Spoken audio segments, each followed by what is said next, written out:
Welcome to the Money Over 50 podcast, brought to you by Dallas Davison and Michael Hogue from Money Over 50 Financial Advisors. This information is general in nature and does not take into account your objectives, financial situation, or needs. Therefore, you should consider whether the information is appropriate for you and your personal circumstances. If you require personal advice, please contact Money Over 50 Financial Advisors. Here are your hosts, Dallas Davison and Michael Hogue. Welcome to Money Over 50 with Dallas and Michael. It's my turn. Thanks, Michael. This is another one of these podcasts that was inspired by my toddler. And there's a range of things that I hear probably 50 to 60 times a day.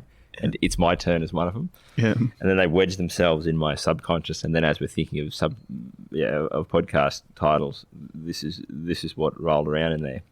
Now, what I'm talking about though when I say it's my turn is this should be a very short, very simple podcast because it's a basic concept, but for a lot of people, they've never thought of it. Watch us digress.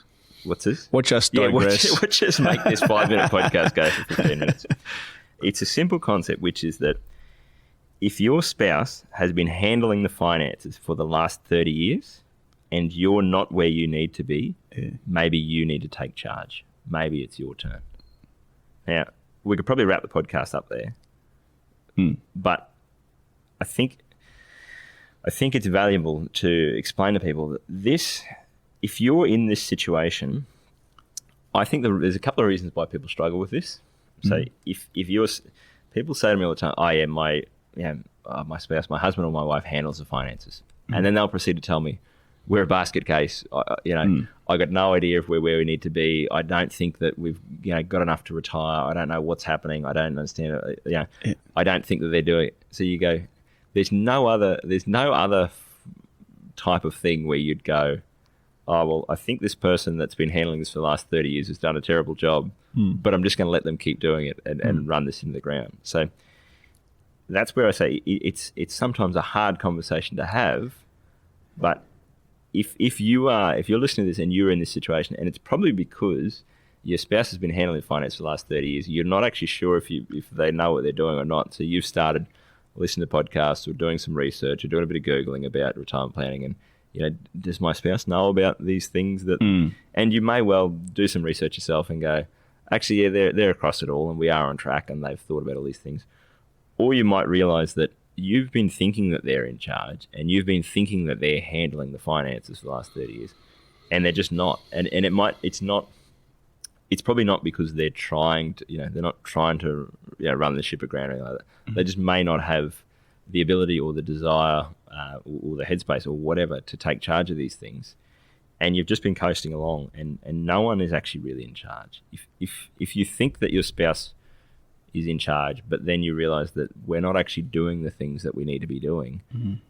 The first step there is realizing that no one's in charge and that it's probably going to have to be you that does take charge.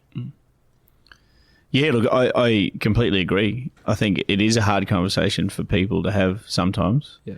However, communication is very important on more than one level. And this is just one level. When you're a member of a couple, this is a plug for ourselves. Look, it's people are amazed at how easy it becomes when there's a third party involved that knows what they're talking about. Well, it's one of those things. So it could be seen as a plug for ourselves or a plug for any other advisor. Any other advisor, like any other good advisor. So it's a real facilitative approach when you're talking to people and they're having conversations with you as a member of a couple that they would never be able to have conversations with face to face amongst themselves. I'm still blown away by the amount of times where we'll say to people, so what do you plan to do in retirement? And a couple will sit there and look at each other and go, I don't know, I've got no idea.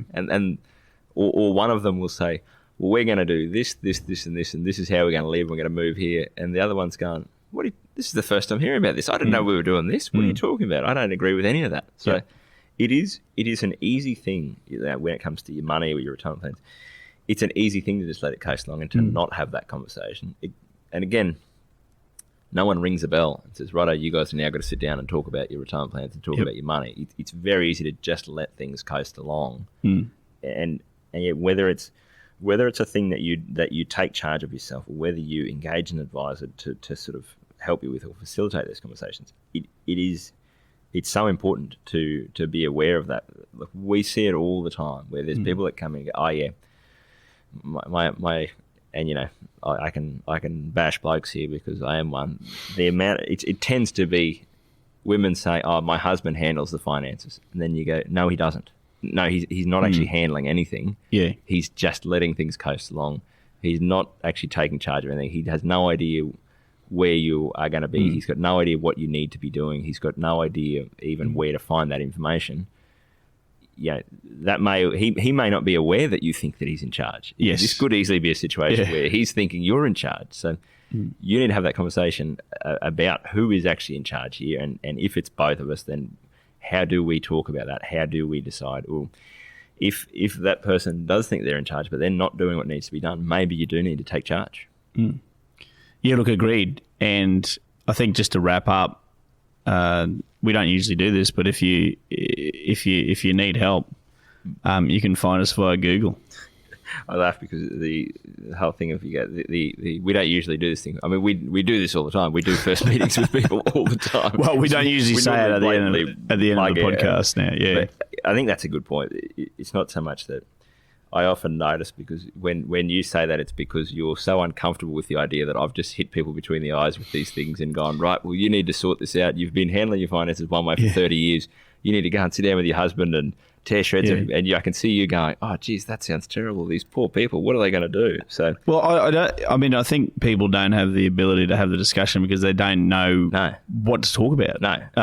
In many respects, I mean, they probably feel subconsciously, look, it's a pointless discussion to have because we don't even I can't add any value here. I can't say we need to do this and this because I don't know what we need to do. I don't know if we'll be okay. I don't know if we'll so if you're one of those people or members of a couple, then we're having those conversations with people all the time. And it is a I guess that's the thing. I'm the real bad news bear with a lot of these things. I always make it sound like it's really sort of harsh and scary, but it's often a liberating discussion for people. It's a liberating discussion. I was just going to point out, I've never met what I consider a financially hopeless case. No. So I've done thousands of meetings with thousands of people. Yeah. And I've never ever met someone where I've thrown my hands up in the air and said, "You're beyond hope." Yep. So take that as the glasses are full. So it's one of those things. It's a fixable problem. Yes, it's a fixable problem. It's a problem nevertheless. Now, however, it's a problem that can be fixed. I actually to add to that about the fact that it's a fixable problem, because in some cases, particularly with couples, in some cases the problem is the expectations. So you may have a couple where the person who's in charge of their money knows they do have a fair idea. They go, okay, well, we're going to have the house paid off, we're going to have X amount in super, we're going to be able to live on 70 grand a year in retirement, and we're going to have to be a bit careful, and that's where we're at. The person who's not in charge goes, we're going to be going on 3 overseas trips a year, and we're going to upgrade the house, and we're going to be paying for our grandkids' schooling. And the problem is not the financial planning. The problem is the expectations amongst the spouse. And so you end up getting to that point where they go, I had this dream in my mind of how things were going to be. And so that can be sometimes the liberating part of that conversation is that theory of, well, this is where you are on track to be. So you both know now, like, this is where you're on track to be. You can make these changes, but this is what your life is. This is where you're in the ballpark we're going to be. We can make these changes. You can get to here. You could do these things. These are the trade-offs you could make. But you've then got a bit of time to adjust your expectations and adjust your mindset about what that will look like. And I think for the person who now, to defend the person who has been handling the finances for 30 years, I have meetings all the time with people where they kind of go, they've made me handle the finances for 30 years. I hate it. I don't want to do it. I don't know what I'm doing. There's two things. Their talents lie elsewhere. Yes. And they're reluctantly doing that. And I think that's the point as well, is that where I see the it's my turn thing is sometimes Now, just to offend everyone, sometimes where people go, oh yeah, my husband handles the money, and he's puffing his chest out and big name himself going, I handle the money in our household, and he's got no idea, but he doesn't, he's a danger to himself and to his family. There are other situations where someone goes, oh, my husband handles the money, and you go, no, you want your husband to handle the money because you don't want to have to think about it and don't want to deal with it, and that's not fair to him or to yourself in the future. Yep. And so now that I've successfully offended the person who is handling the money and the person who isn't handling the money, I guess we can wrap it up.